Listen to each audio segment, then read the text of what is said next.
Good evening. This is Sleep Chamber, the podcast that doesn't really want you to do anything. You don't have to listen. You can if you want.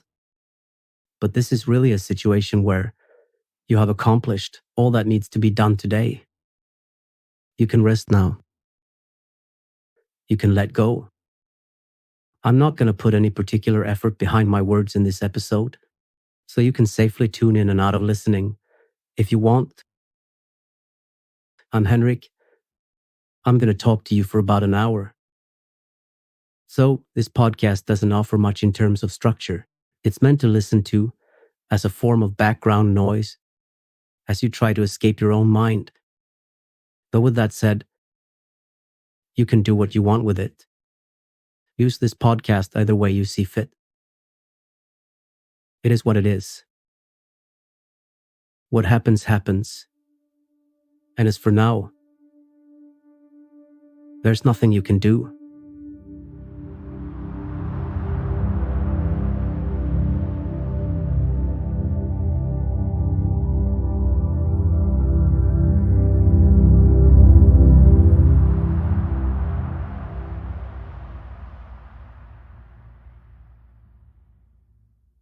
The streets covered with rain. It was one of those nights that followed that one night.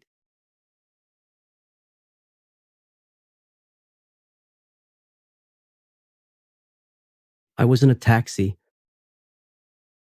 and it was one of those nights when I feel like I'm not really here. When I feel like I'm floating around. When I feel like I'm not really a part of the world around me. When I feel like I'm just a ghost. Just a spirit. Just a dream. I looked out the window and I saw the rain. I saw the rain and I thought about life. Thought about how life is just a series of moments. Moments that come and go.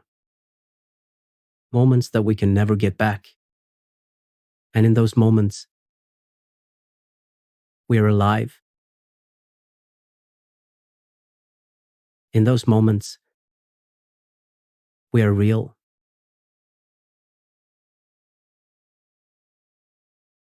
And then the moment is gone. And we are left with nothing but the memory of it.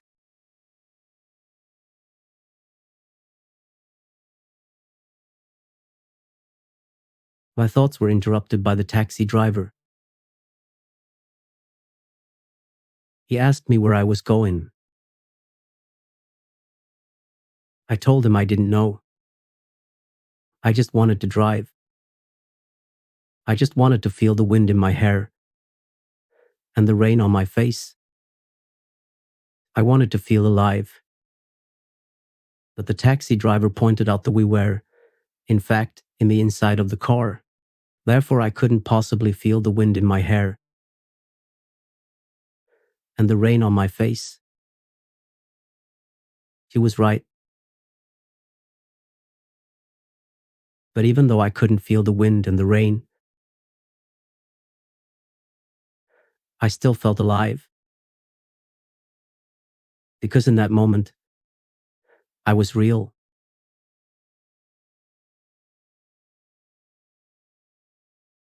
I walked in the rain. I let the rain wash over me. I walked until I came to a park.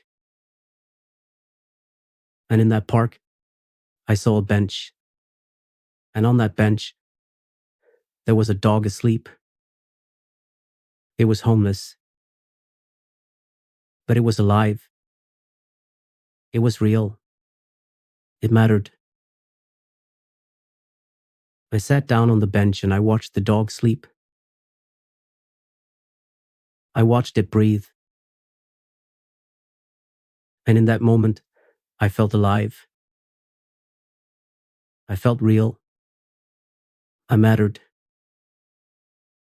And I knew that even though the moment would soon be gone, the memory of it would stay with me forever. It was one of those moments that I'll never forget. I was sitting in my car, waiting for a friend, and I heard the bells begin to ring. Kenny, the janitor, was ringing the bells. But that day, for some reason, the sound of the bells was different, sadder and more beautiful at the same time. I sat in my car and I listened to the bells ring out over the campus. And I thought about life and how everything is fleeting, how everything is just a moment that comes and goes, and how we are alive in those moments.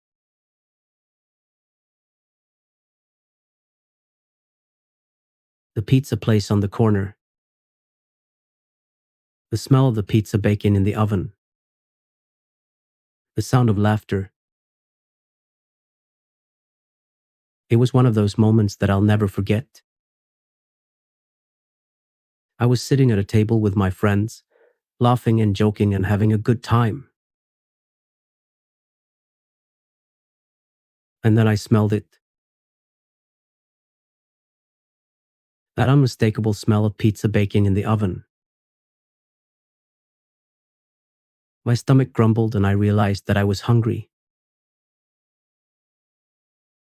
So, we ordered a pizza. But even more than that, it was the moment that mattered. The moment when we were all together, laughing and joking and enjoying each other's company. That's what I'll remember forever.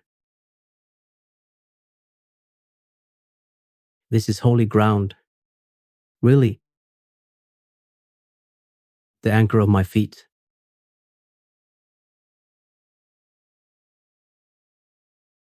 Love for life. Love for the world. And I knew in that moment that everything was going to be all right. Because we were alive, we were real, we mattered. A dash of hope, a touch of love. These are the things that make life worth living. These are the things that make us alive. In a perfect world, we would all be alive in every moment. But the world is not perfect. So instead,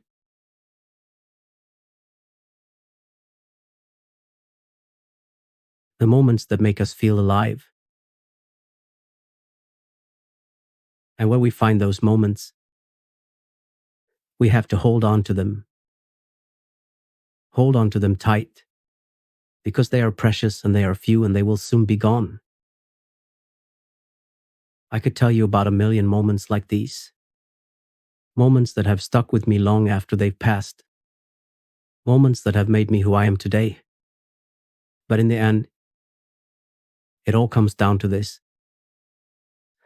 Life is just a series of moments.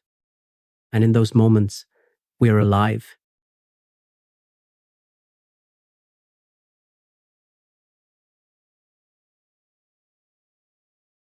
In every kiss, we have only one life left and it is already happening right here all around us. The streets are dark and flowing with gold. The rain is falling and the colors are changing. What we once thought was a desert of darkness turns out to be an oasis, one that can offer us what our hearts have been yearning for all along, the promise of a better tomorrow.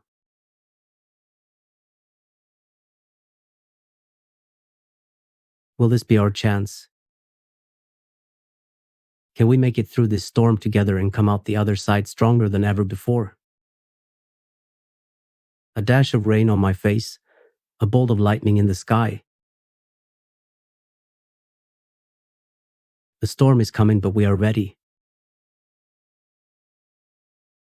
I've got you, buddy. Can you feel it? This is our time.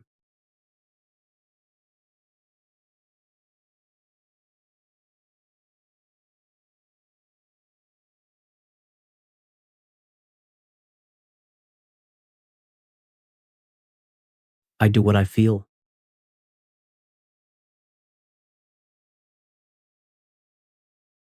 Have you gotten to your dream point yet?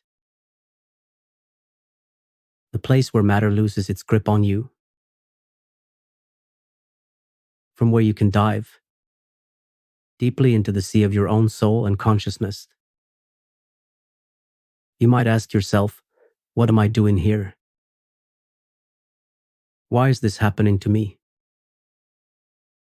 And that's perfectly fine because it means you're on the right track. The further you go, the more questions will arise.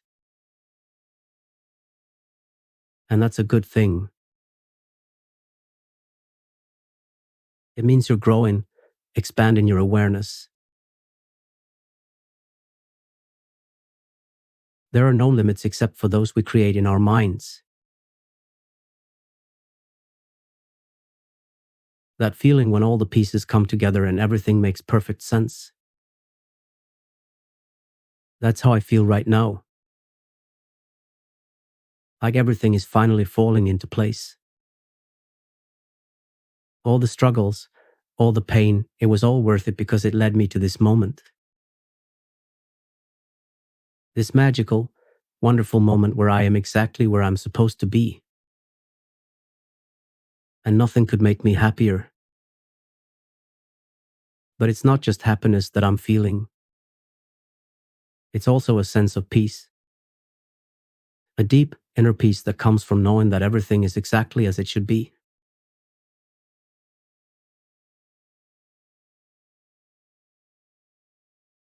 So whatever you're going through right now, whatever challenges you may be facing, just know that they are all part of your journey.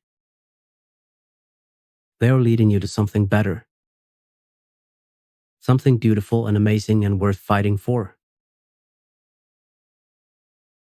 The best is yet to come. But at the moment, there's nothing you can do. Tomorrow or later in the day, you can accomplish some of what is on your table.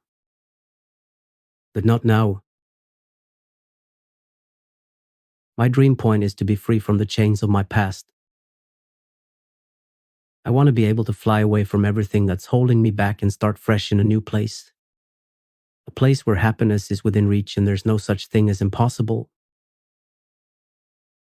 So for now, I'm going to live this dream by taking it 1 second at a time. One step at a time. And eventually,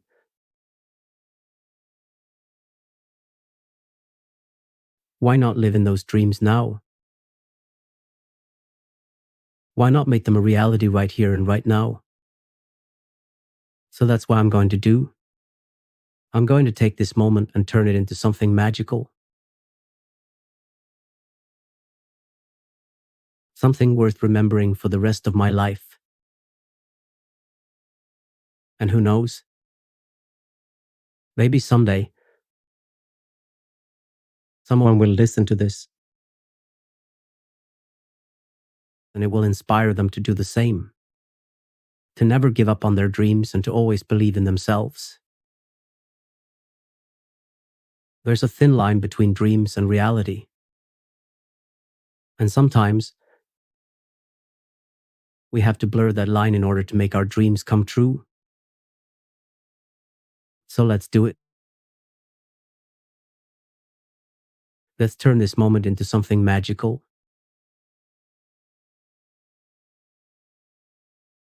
I woke up to the sound of raindrops hitting the window pane.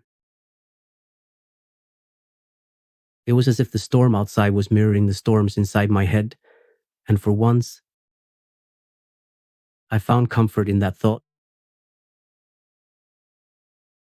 I got out of bed and walked to the window, watching as the rain fell down from the gray sky. People were hurrying around on the street below, trying to stay dry but failing miserably, and yet despite all that chaos, there was something strangely beautiful about it all. Eventually, I tore myself away from the window and got ready for the day. I had a lot of things to do, but for some reason, I didn't feel rushed or stressed. It was as if I knew that everything was going to work out somehow. And sure enough, throughout the course of the day, things did start falling into place. One by one, all my worries and fears began dissipating until there was nothing left but peace and calm. By the time night fell, I felt like a new person altogether. As I crawled into bed that night, I couldn't help but smile at how perfect everything had turned out. And in that moment, I realized that sometimes it takes a storm to remind us of what's truly important in life, not material possessions or worldly success, but our own happiness and well-being. I'm sorry about nagging you about the well-being and safety. This is a podcast to help you fall asleep. I'll be silent for 10 seconds and rearrange my brain.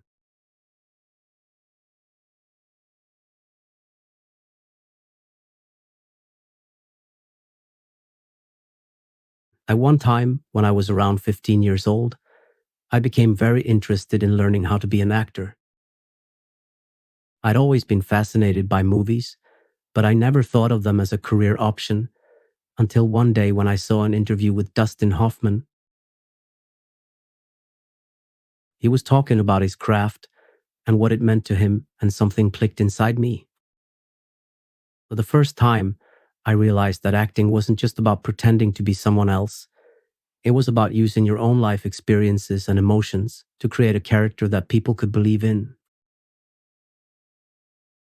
From that moment on, I knew that's what I wanted to do with my life. I started taking acting classes and doing a lot of research on the subject, watched interviews with actors and directors, and took notice of how they approached their work. Over time, I developed my own methods and techniques based on what I had learned, and although I'm still learning new things all the time, I feel like I've come a long way in developing my skills as an actor. But I still suck at it. You can laugh if you want, but it's true.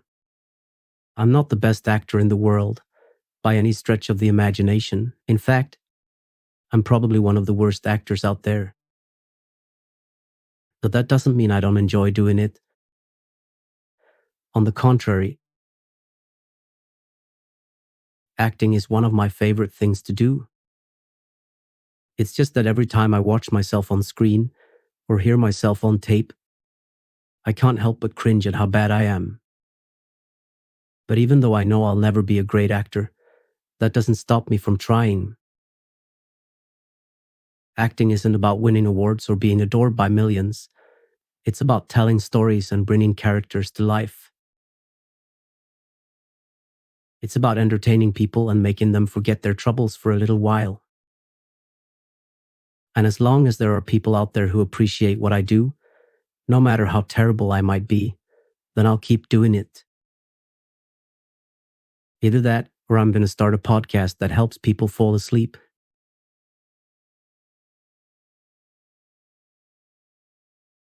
My life is a weird place. It's full of strange people and even stranger things. But I love it here because it's my home. And no matter how weird or wonderful this place might be, there's always something new to discover. Like that time I found a secret room in my house. I was exploring the attic one day, looking for some old boxes that I could use to store stuff in. But as I was rummaging around, I noticed something odd about the wall next to me. It looked like there was a door hidden behind some of the panels. So naturally, being the curious person that I am, started prying them open to see what was inside. And sure enough, there was a small doorway leading into another room. The weird thing is, I have no idea how long this secret room had been there. It could have been weeks, months, or even years. Finding it felt like uncovering a great mystery. I always wonder what other secrets this place might hold. Maybe one day might find out the secrets of being me, but until then, I'll just keep exploring and enjoying the ride.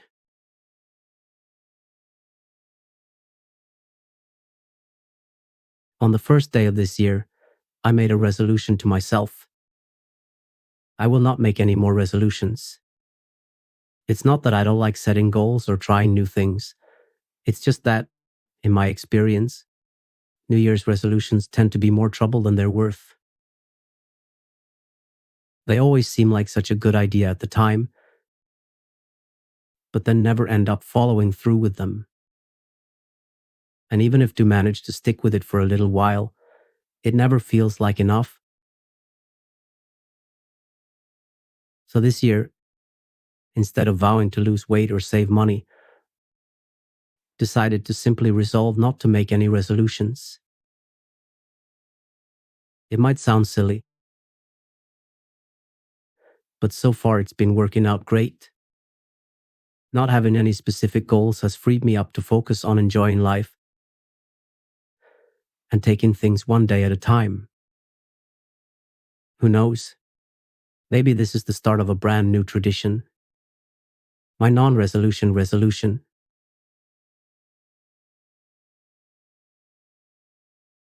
Have you gotten to your dream point yet? In the soft, bewildering velvet of the night, I take a step towards my dreams and never look back. I am the wanderer who has seen every tree, every creature that lurks within. And in my dreams, I have climbed to the top of the tallest mountain and looked out upon the vastness below, an ocean of possibility waiting to be explored. I have flown on wings of pure imagination, higher and faster than any bird or plane. I laugh with joyous abandon at all those who told me it was impossible. Trees become my friends as I swing from their branches, and the sun caresses my skin with warmth as I lay in its rays. I have been to places no one has ever been before, and seen things that no one has ever seen. And in those moments, I felt more alive than I ever thought possible.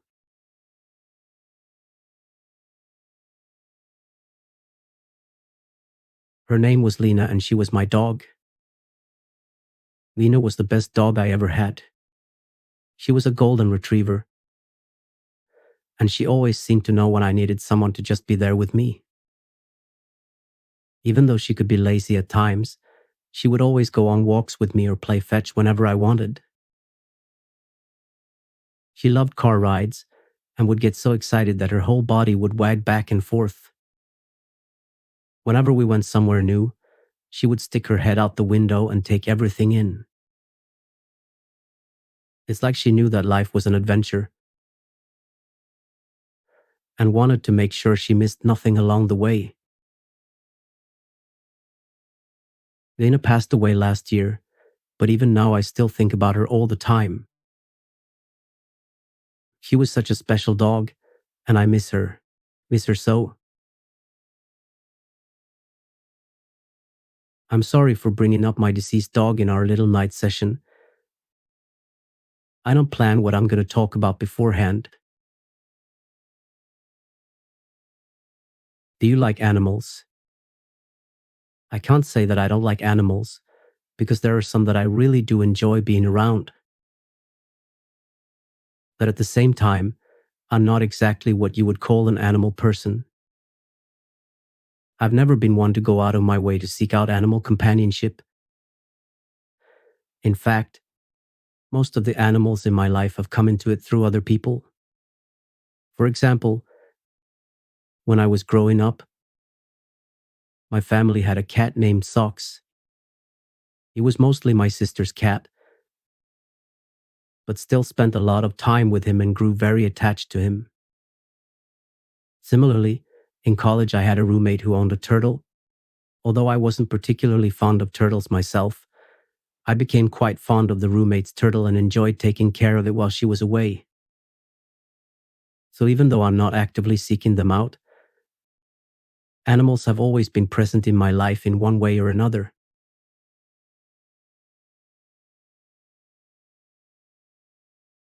Do you think humans will ever reach Mars? It's definitely possible. With all the advances we've made in technology over the past few decades, anything seems possible these days. Who knows? Maybe within our lifetime we'll see humans walking on Mars. I think it would be really interesting. It would be a whole new experience. And I think it would be great for humans to have a presence on another planet. However, there are also some challenges that come along with the idea of living on Mars. For example, how would we deal with the lack of air and water? There are definitely some small hurdles to overcome, but I think it's definitely possible that humans could one day call Mars home.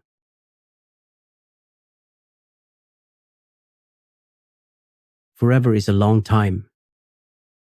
Too long, if you ask me. I don't like the idea of forever. It's too much pressure. The thought of having to spend an eternity with someone is just too daunting for me. I prefer to take things one day at a time and not think about the future too much. After all, who knows what tomorrow will bring? So when people talk about finding their soulmate or getting married and spending the rest of their lives together, it just doesn't appeal to me. It sounds nice in theory, but in practice, no thanks. I'll stick with living in the moment and enjoying life as it comes. But then again, maybe that's just me. I often find that people are surprised by my views on love and relationships. So maybe I'm just not the romantic type. Who knows? Maybe one day I'll meet someone who changes my mind about forever. But until then, I think I'm happy living life one day at a time. Do you like the idea of forever, or does it scare you? Let me just remind you that I can't hear you. If you're answering, this is a podcast, pre-recorded. I won't be able to hear you.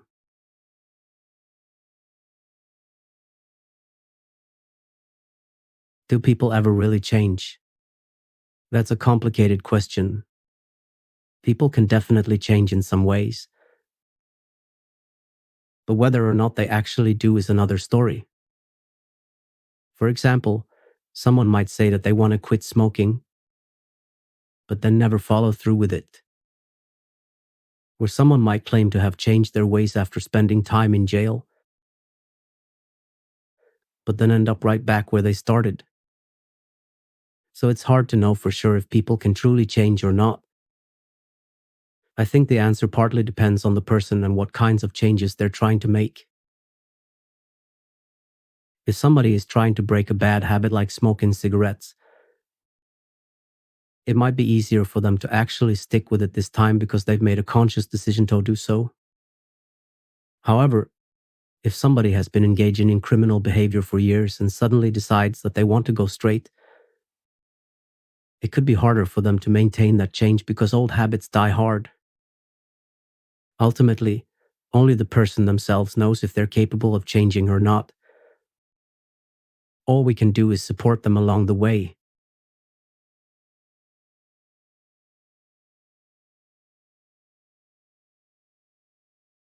Now I'm going to tell you something else. You should not be afraid to ask questions, because that is the only way you're going to get answers. And if you don't get answers, then you're never going to learn anything new. This world is full of mystery, and the only way to uncover its secrets is to ask questions. I don't mean to be bossy or anything, but just remember that the next time you're curious about something, go out and ask questions. My dad always used to say that the only stupid question is the one that isn't asked. So ask away. Again, I should remind you that this is a pre-recorded message, and I am not actually here to answer your questions.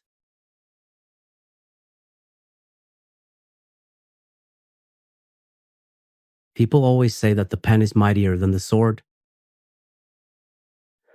and I believe that to be true. With a pen, you can write down your thoughts and feelings and share them with the world.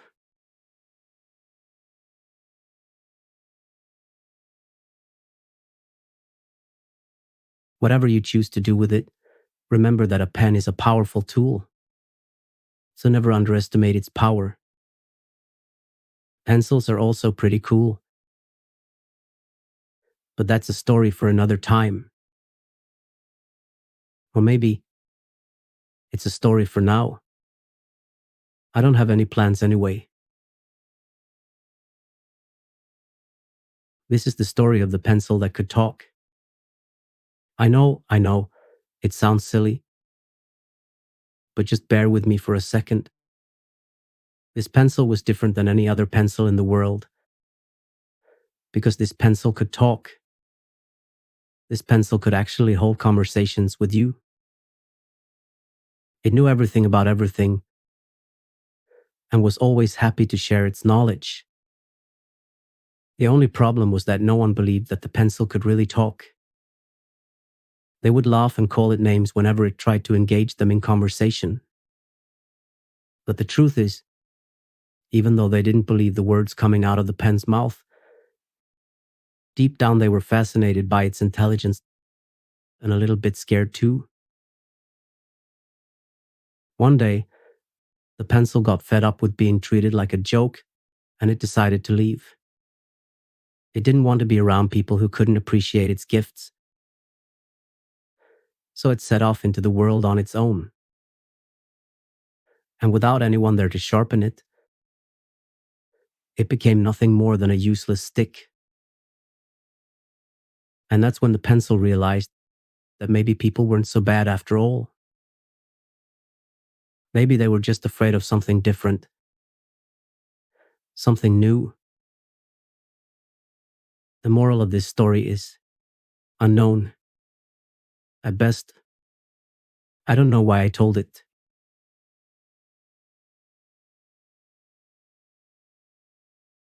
Here's another story. The tale of the sarcastic horse. Once upon a time, there was a horse who was always making sarcastic comments. No matter what anyone said, the horse would find a way to say something that would make them look foolish. The other animals in the forest tolerated the horse's behavior because they knew that deep down, he didn't really mean any harm.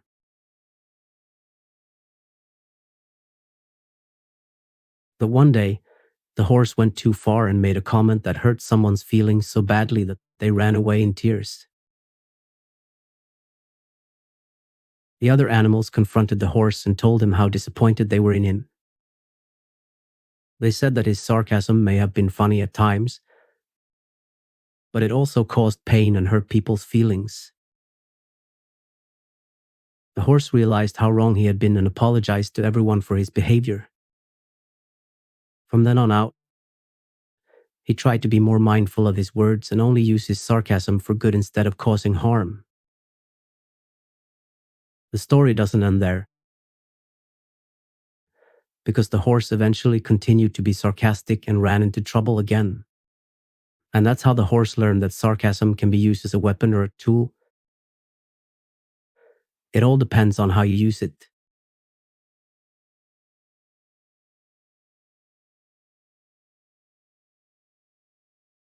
Do you want to hear another story?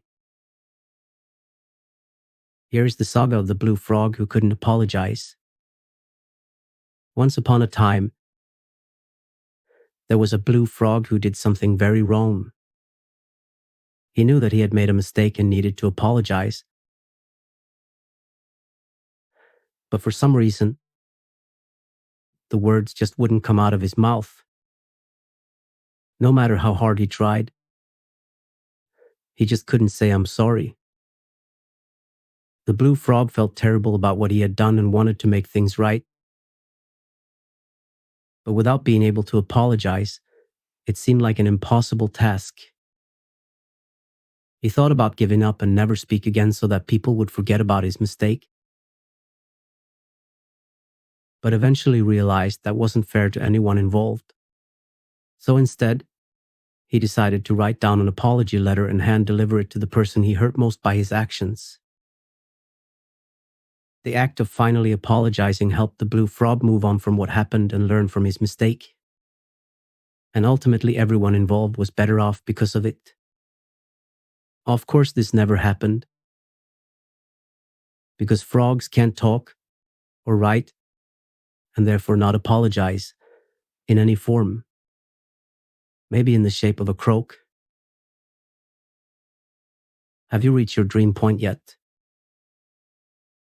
The place where shapes and forms starts to move around in your void. No rush. Just asking. I can ask, this is my podcast after all.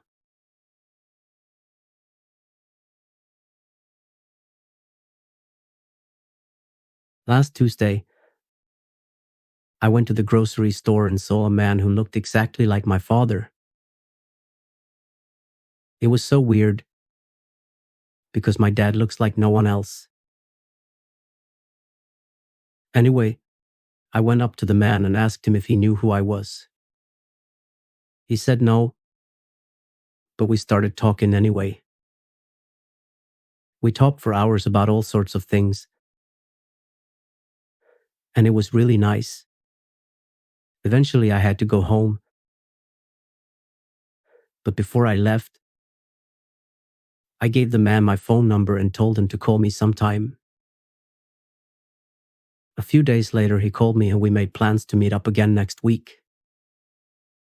And that's when I realized that even though this man wasn't actually related to me by blood, he was still family in every way that mattered most. I guess he was my dad. I'm not sure. This is a story about two brothers who were always fighting with each other. No matter what they did, they could never seem to get along for more than a few minutes at a time. One day, after yet another heated argument,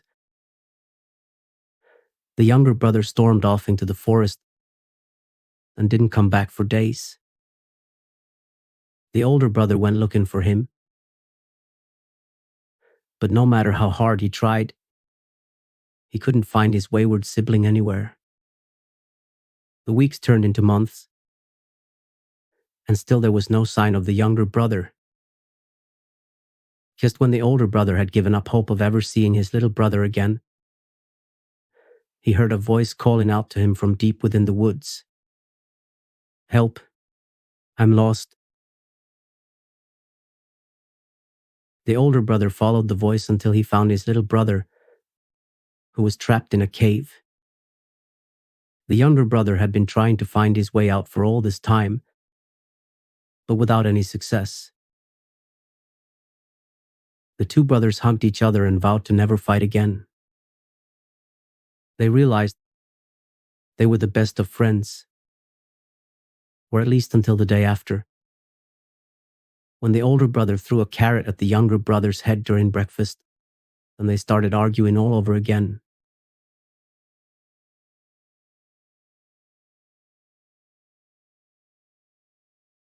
So, this podcast doesn't offer much in terms of structure. It's meant to listen to as a form of background noise as you try to escape your own mind. But with that said, you can do what you want with it. Today I had a really good day. I woke up and made myself breakfast. Then I went on a run, and it was really sunny out. After my run, I showered and got ready for the day. Then I met up with some friends and we went to lunch. We had a great time talking and laughing together. After lunch, we walked around town for a bit, then said goodbye. I came home feeling really happy today. But then it started to grow trees in my room. I was so confused. Why would trees start growing in my room? Why would my day be so great, only to end with such a weird event? I don't know, but it was really strange. My mom came home from work and saw the trees, and she was just as confused as I was. We have no idea what caused it, but it was really weird. When I went to bed, I had a hard time falling asleep because I kept thinking about the trees in my room. And also, the tree branches were poking me in the face. It was a really strange day. The next day, I woke up and the trees were gone. It was like they had never been there in the first place.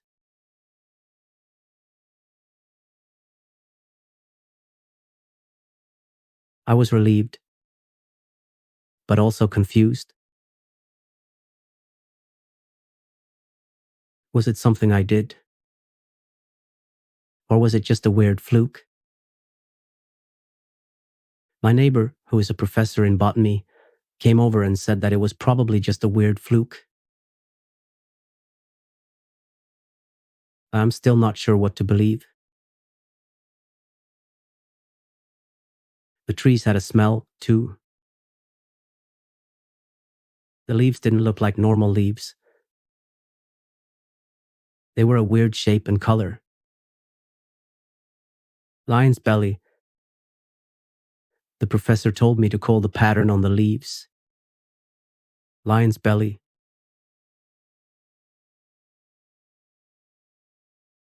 I don't know what that means, but it's a weird name for a leaf pattern. Not like I know a lot of other names for leaf patterns. I suck at botany.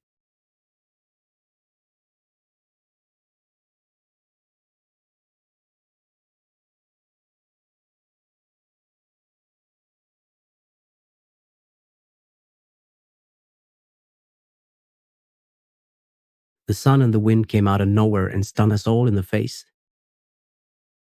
We all laughed it off, shaking out our hair. It was the first time I'd seen her in a few weeks, and she was definitely more beautiful than before. She'd been out of town with her parents for the last month, but was finally back. The ride back to her place was fast and took no time at all. I left her at her apartment and promised to see her the next day. I was on my way home when my phone rang. I'm so sorry. I totally forgot to tell you. My parents are in town for the week and they want to meet you. I hung up the phone and turned around. I was going to have to go shopping. Whenever I look up, I sneeze. So I sneezed, and at the same time I was thinking of a memory. A memory of when I was much younger. I was outside playing with my friends and we were laughing and having a great time. She was there, in my memory. This was the exact moment I fell in love with her. How could I have forgotten something like that? I guess I was just too caught up in the present to remember the past. The street felt different under my feet as I walked to her apartment. It was as if I was walking on air. I was so nervous. I had no idea what I was going to say to her parents. I knocked on the door and she answered it. Hey? She led me into the living room where her parents were sitting. They both stood up and her father held out his hand. It's nice to finally meet you. I'm Mr. Smith. Likewise, I'm Tom. We all sat down and they started asking me questions. Where was I from? What was my job? What were my hobbies? I answered them all as best as I could. I could tell that they approved of me and that made me feel good. After a while, they excused themselves and went to bed. She showed me to her room and we sat down on her bed. They're just a little overprotective. I leaned in and kissed her. It was a long kiss, and when we finally pulled away, we were both breathless. I should go. I walked home with a smile on my face. I had a feeling that things were going to change for me. Youth, even though it can be confusing and overwhelming, it's also a time when you're full of hope and possibilities. I'm glad it's over, and I hate that it is.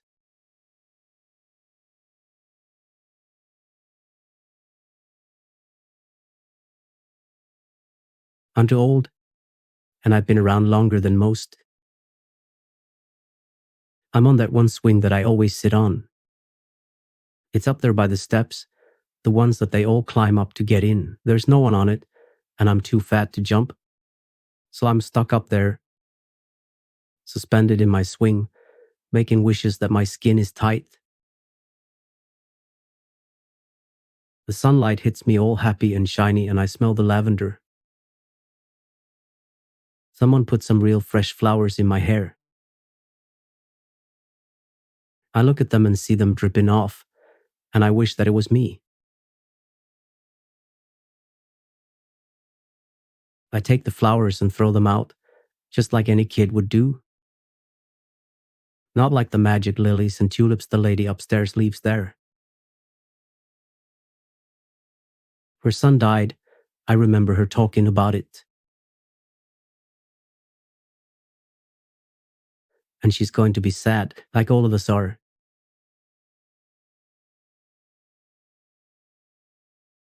I wish that life was like one of those lilies.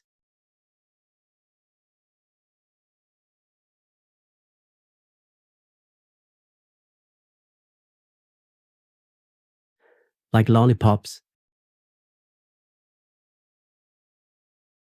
I wished for more days, and that my dad would give me a hug one more time.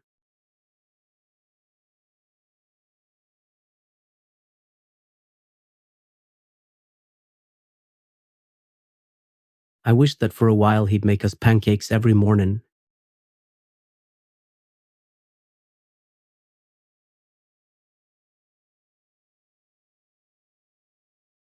I closed my eyes and concentrated.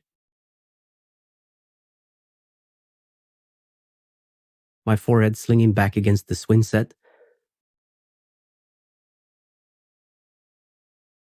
My elbows rubbing my shoulders, and legs playing under the swing, making it vibrate. Then the wood was filled with its sound.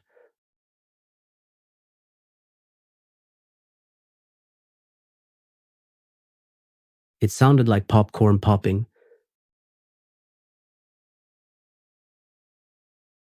nails being hammered into a board, the roar of a jet engine, a baby crying, a crack of a whip.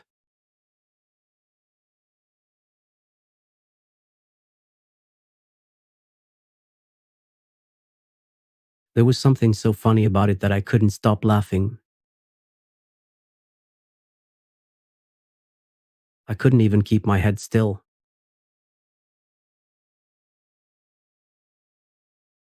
It was quiet, and there was a goofy little smile on my face.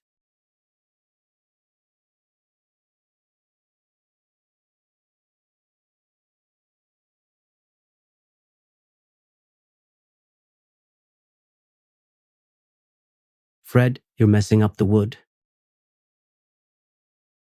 I didn't care. I kept laughing and laughing.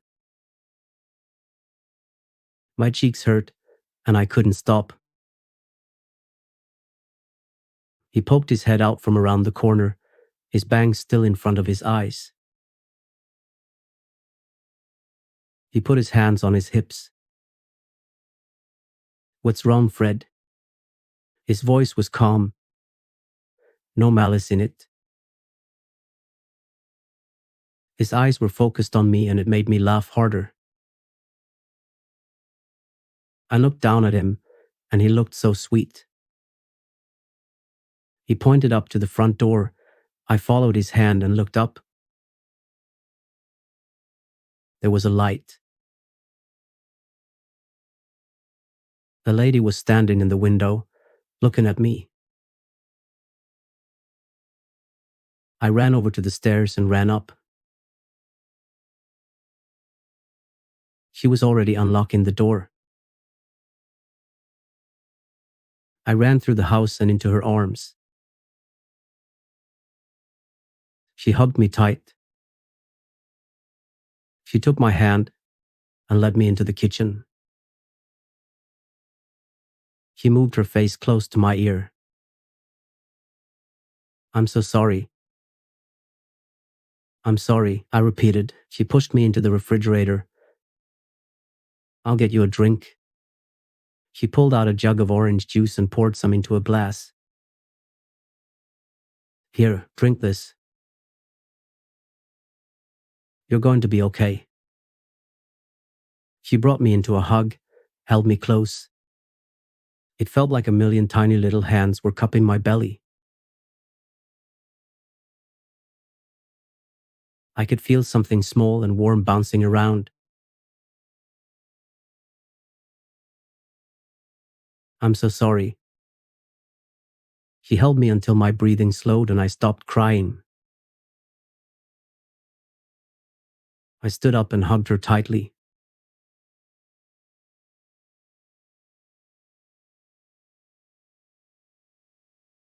I leaned back on my seat and looked at the road.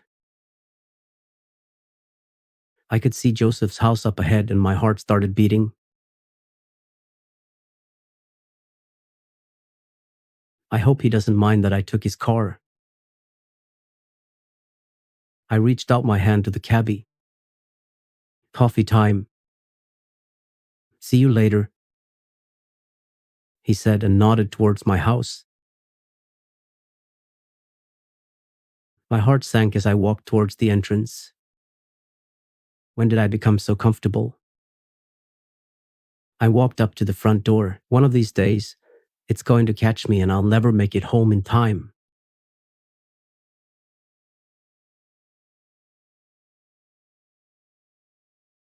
I took out my keys from my bag and slowly opened the door.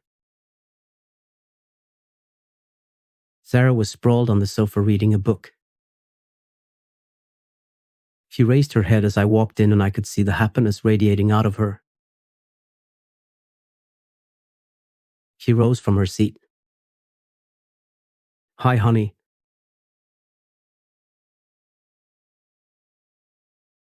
She came towards me, holding out her hands for a hug. I embraced her in an awkward embrace. It was as if we were strangers and were meeting after a gap of 20 years. Every spring the wind changes how I feel. It blows dust and leaves and grime and various bits of debris all over, starting with the windows and continuing all through the house. I hate cleaning,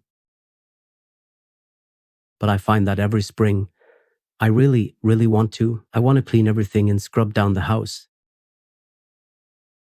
I want to put everything away in its proper place. The task, if I can figure it out, is not so much to do the cleaning, but to hang up the pictures and arrange the furniture. What I hate most about cleaning is the time wasting. I hate standing and thinking about what the ideal arrangement of the decorations would be.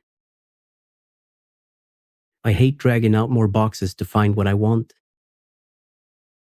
I hate standing around, frustrated and mumbling, why can't I do it? I feel the same frustration over the piles of paperwork on my desk.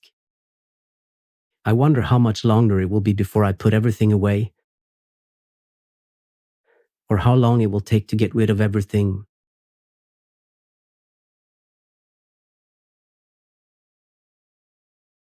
I need to get rid of all the clutter in my life.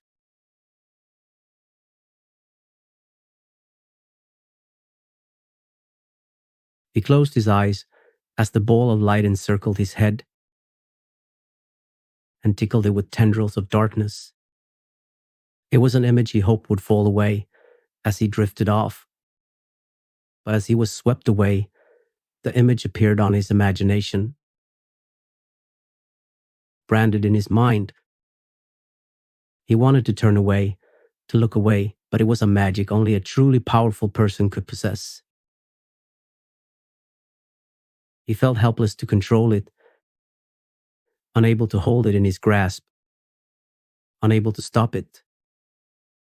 The joy of the situation overwhelmed him. He wanted to laugh and cry, the emotions tearing at his heart and filling his mind until he couldn't hold back anymore. The light exploded in his head.